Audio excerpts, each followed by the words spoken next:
जय Hind aspirants. If you are preparing for upcoming CDS exam तो ये वीडियो आप सभी के लिए होने वाला है बहुत ज़्यादा इम्पॉर्टेंट, क्योंकि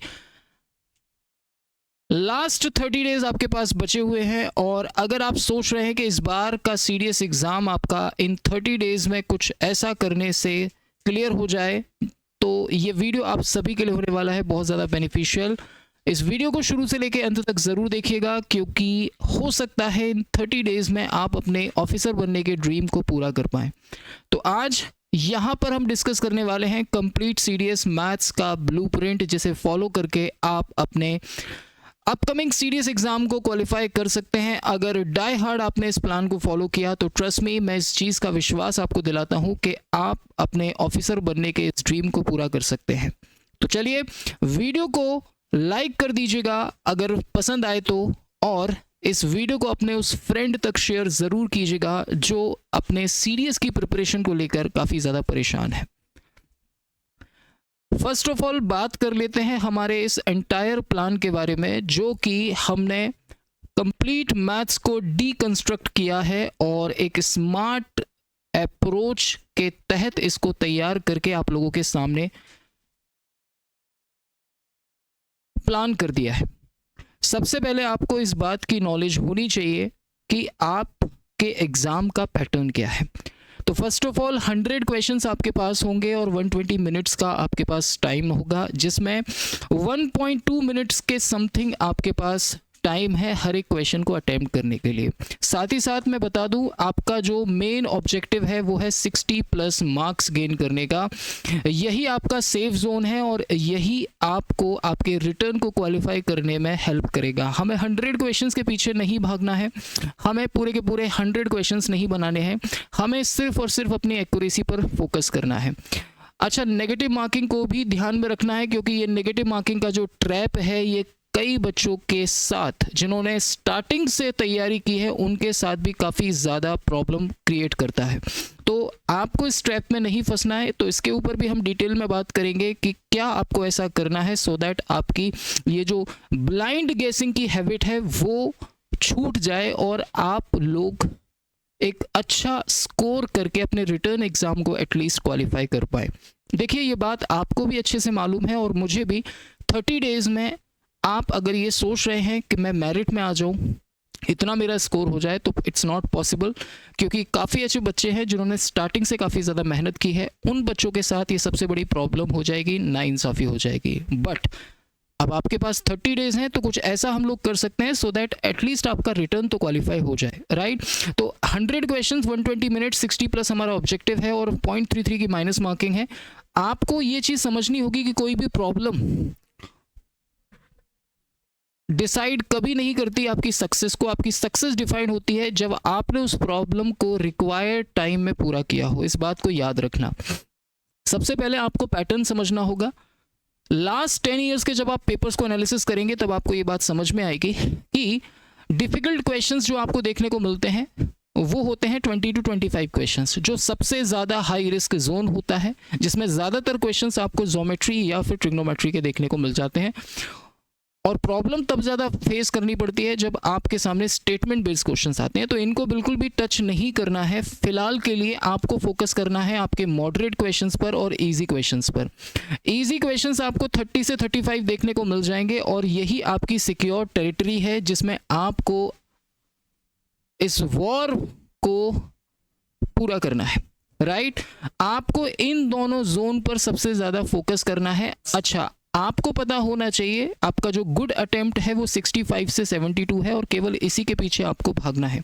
अगर मैं बात करता हूं आप लोगों के साथ, हमारा जो मेन टारगेटिंग जोन होगा वो क्या होगा, तो हमारा जो प्राइम टारगेट होगा वो होगा अर्थमेटिक वाला सेक्शन, जो कि सबसे इजी सेक्शन होता है, सबसे कम टाइम कंज्यूमिंग सेक्शन होता है और लगभग 20 से 25 क्वेश्चंस आपको अर्थमेटिक के देखने को मिल जाते हैं, जो आप कम टाइम में इजीली कवर कर सकते हैं। जिसमें बेसिकली जो क्वेश्चंस आपको देखने को मिलते हैं वो नंबर सिस्टम से देखने को मिलते हैं, प्रॉफिट लॉस से, मिक्सचर एलिगेशन से, टाइम एंड वर्क से, टाइम स्पीड एंड डिस्टेंस से, या फिर मैं बात कर लेता हूँ एवरेज से।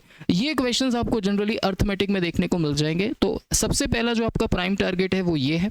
दूसरा जो टारगेट है जो आपको कम टाइम में ज़्यादा अच्छी जीत दिला सकता है, उसमें आ जाता है अलजेब्रा 15 से 18 क्वेश्चंस, मेंसुरेशन के 12 से 14 क्वेश्चन और स्टैटिक्स और डीआई के 7 से 9 क्वेश्चंस। ये वो सेक्शन है जो आपको कम टाइम में ज़्यादा स्कोर अचीव करके दे सकते हैं। अब बात करते हैं आपका सिक्योर्ड स्ट्रेटेजिक रिजर्व जो होगा वो होगा ज्योमेट्री का और ट्रिग्नोमेट्री का। ज्योमेट्री के 20 से 22 क्वेश्चंस और ट्रिग्नोमेट्री के 12 से 15 क्वेश्चंस, ये आप तब अचीव कर सकते हैं जब आपने एक प्रॉपर स्ट्रेटेजी के तहत काम किया हो। और इसके लिए भी मैंने एक डेडिकेटेड 6 घंटे का लेक्चर शूट किया है, आप चाहें तो उसे जाकर देख सकते हैं, जिससे आपके ये टारगेट पूरे हो जाएंगे। इससे बाहर कुछ भी नहीं जाने वाला है। अब बात करते हैं हमारे चैप्टर्स के वेटेज के बारे में। तो जो अर्थमेटिक का सेक्शन है वो लगभग 35 से 40 क्वेश्चंस का आपको देखने को मिलता है, जो कि इजी से मॉडरेट होते हैं। और ये क्वेश्चंस मैं इसीलिए फोकस करने की बात कर रहा हूँ क्योंकि ये फास्ट है, क्योंकि ये ट्रिक से सॉल्व हो जाते हैं। इसीलिए सबसे पहला आपका जो टारगेट होना चाहिए वो अर्थमेटिक के ऊपर होना चाहिए। ये 40% पार्ट होता है पूरे के पूरे आपके एग्जाम पेपर का। उसके बाद ज्योमेट्री आपका मोस्ट टारगेटिंग जोन है, उसके बाद ट्रिग्नोमेट्री, उसके बाद अलजेब्रा, उसके बाद मेंसुरेशन एंड देन स्टैटिक्स और डीआई। अभी हमारी क्लासेस चल रही हैं जिनमें मैं इन सारे पोर्शंस के क्वेश्चंस को कवर कर रहा हूं आप सभी के साथ, तो इन पर ज़रूर फोकस कीजिएगा।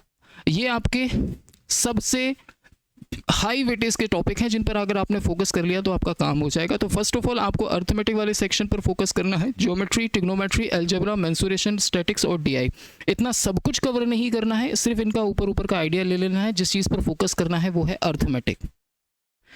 नाउ बात कर लेते हैं बेटा आपकी 30 डेज की डिप्लॉयमेंट टाइमलाइन क्या होनी चाहिए। तो हम बात करते हैं इसके बारे में। तो फर्स्ट से आपको इसको 3 पार्ट में डिवाइड कर लेना है। फर्स्ट 10 डेज में आपका काम क्या है? फर्स्ट 10 डेज में आप अर्थमेटिक वाले सेक्शन पर ज़्यादा फोकस करेंगे, जिसमें नंबर सिस्टम है, रेशियो प्रोपोर्शन है, परसेंटेज है, टाइम स्पीड डिस्टेंस है, टाइम इन वर्क है, पाइप इन सिस्टम है, एवरेज है, राइट, मिक्सचर एलिगेशंस है, सर्ट्स इंडाइसेस है।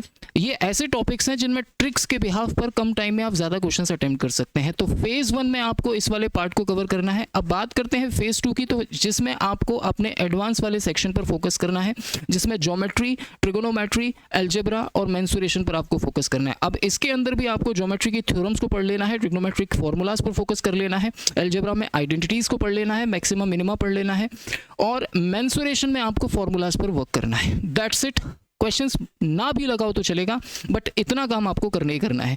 ओके, फेज 3 में हमको क्या करना है? फेज 3 में हमें सबसे ज़रूरी चीज़ है ये फुल लेंथ मॉक टेस्ट लगाने हैं, फुल लेंथ मॉक टेस्ट लगाने हैं और फाइनल फॉर्मूला रिवीजन करना है। आपको परेशान नहीं होना है, क्योंकि ये फुल लेंथ मॉक टेस्ट हम लोग प्लान करेंगे अपने यूट्यूब चैनल पर एट फ्री ऑफ कॉस्ट। पूरी टीम आपके सामने आकर पूरे 100 क्वेश्चन का पेपर सॉल्व करवाएगी, तो इसे आपको बिल्कुल भी मिस नहीं करना है। लास्ट में फॉर्मूला रिवीजन की क्लास भी मैं लेकर आऊँगा, तो उसके लिए भी आपको निश्चिंत रहना है। तो कुल मिलाकर आपको 3 पार्ट में तैयारी करनी है। फर्स्ट पार्ट में आपको अपने अर्थमेटिक पर फोकस करना है, सेकेंड पार्ट में आपको एडवांस पर फोकस करना है, और लास्ट जो पार्ट होगा हमारा करीब 10-11 तारीख के आसपास, क्योंकि 12 अप्रैल को एग्जाम होना है सीडीएस का, तो उससे पहले आपके लिए मैं फॉर्मूला रिवीजन की भी क्लास लेकर आऊँगा, और हमारे फुल लेंथ मॉक टेस्ट भी आपको वहाँ पर देखने को मिल जाएंगे, तो वो भी आपको कवर करने हैं। तो बेसिकली आपको इसके थ्रू अपने टाइम को मैनेज करना सीखना है, और अल्टीमेटली ये चीज़ बिल्कुल नहीं करनी है। मैं देखता हूँ कई बच्चे अभी भी ट्रेडिशनल मेथड्स का यूज़ करते हैं, जबकि सीडीएस जैसे एग्जाम में 40 से 50% क्वेश्चंस ऐसे होते हैं जो वैल्यू पुटिंग से, हिट एंड ट्रायल से आसानी से बन जाते हैं। तो आपका फर्स्ट अटेम्प्ट जो होना चाहिए किसी भी क्वेश्चन को करने का, वो होना चाहिए वैल्यू पुटिंग से और हिट एंड ट्रायल से। तो वही चीज़ यहाँ पर है जो क्वेश्चन को बाईपास कर देती है और आपका टाइम सेव करती है, राइट। उसके बाद अगर मैं बात करता हूँ एग्जाम के पेपर को अटेम्प्ट करने का तरीका क्या है, क्वेश्चन को ध्यान से रीड करना है। अगर वो क्वेश्चन डायरेक्ट है तो आपको उसे तुरंत सॉल्व करना है, तुरंत उसका आंसर लगाना है। अगर वो क्वेश्चन फॉर्मूला बेस्ड है, अर्थमेटिक पर बेस्ड है, तो डायरेक्ट उसे सॉल्व कीजिए, बिल्कुल भी टाइम वेस्ट नहीं करना है, उसको इंस्टेंटली आपको सॉल्व करना है। अगर वो डायरेक्ट नहीं है तो फिर डिसाइड कीजिए कि क्या वो ज्योमेट्री या ट्रिग्नोमेट्री का है, क्या वो लेंथी है। अगर है तो आपको उसे मार्क करके आगे के लिए बढ़ जाना है, उसको इमीडिएटली आपको सॉल्व नहीं करना है। आगे बढ़ते हैं। उसके बाद आपको क्या करना है, अगर वो क्वेश्चन लेंथी नहीं है तो हो सकता है कि वो क्वेश्चन आपकी नॉलेज के बाहर हो, तो उस क्वेश्चन को आपको छोड़ देना है। अल्टीमेटली आपका जो प्राइम टारगेट है वो क्या है? वो प्राइम टारगेट है सर 60+ सेफ जोन है। अब करना क्या है इसके लिए, वो चीज़ ध्यान से सुनिएगा। आप 80 क्वेश्चंस अगर अटेम्प्ट करते हैं 90% एक्यूरेसी के साथ, तो लगभग 69 मार्क्स आपको मिलते हैं, जो कि आपके रिटर्न को क्वालिफाई करने के लिए सफिशिएंट है। अगर आप ये सोच रहे हैं कि मैं 100 क्वेश्चन अटेम्प्ट कर लूँ विथ 60% एक्यूरेसी, तो आपके 46 मार्क्स बनते हैं, जो कि आपका एग्ज़ाम क्वालिफाई करने के लिए सफिशिएंट नहीं है। इसीलिए मैं आपको सलाह दूंगा कि ऐसी चीज़ें बिल्कुल भी ना करें, क्योंकि इससे हो सकता है आपका नुकसान हो। तो मेरी राय ये है कि आपको अगर 60+ टारगेट रखना है तो आपकी एक्यूरेसी का लेवल 90% होना चाहिए, और 80 क्वेश्चंस अगर आपने अटेम्प्ट किए हैं विदाउट एनी ब्लाइंड गेसिंग तो आपका काम हो जाएगा। नाउ सबसे ज़रूरी चीज़, आपको 80+ क्वेश्चंस अटेम्प्ट करने हैं, एक्यूरेसी का लेवल 85 से 90% होना चाहिए, और स्पीड पर भी आपको वर्क करना है। और स्पीड आपकी तभी इंप्रूव होगी जब आपका कैलकुलेशन का पार्ट स्ट्रांग हो, जब आपने ट्रिक्स अच्छे से पढ़ रखी हो, और साथ में आपको पता हो कि मुझे क्या करना है, सो दैट आप अपना इजीली जो गोल है 60+ क्वेश्चंस को अटेम्प्ट करने का वो पूरा हो जाए। तो इन सभी चीज़ों को ध्यान में रखते हुए हमारी वीकली बेसिस पर क्लासेस प्लान हो चुकी हैं, जिसमें मैं आप सभी के लिए सीडीएस मैथमेटिक्स की क्लास MWF में 1 बजे लेकर आता हूं, और गौरव सर आप लोगों के लिए हिस्ट्री की क्लास MWF में शाम को 4 बजे लेकर आते हैं। इसके अलावा दिव्यांशी मैम आपके लिए इंग्लिश की क्लास लेकर आती हैं 1 बजे TTS में, शिवम सर आपके लिए पॉलिटी की क्लास लाते हैं शाम 5 बजे TTS में, और गौरव सर आपके लिए केमिस्ट्री का सेक्शन ला रहे हैं सुबह 10 बजे TTS में। इन क्लासेस को बिल्कुल भी मिस नहीं करना। बाकी इस पूरी की पूरी क्लास की PDF मैं आप लोगों के लिए हमारे टेलीग्राम चैनल पर अपलोड करवा दूंगा, जाकर इसे ज़रूर से एक बार वॉच कीजिएगा और इस प्लानिंग को फॉलो कीजिएगा।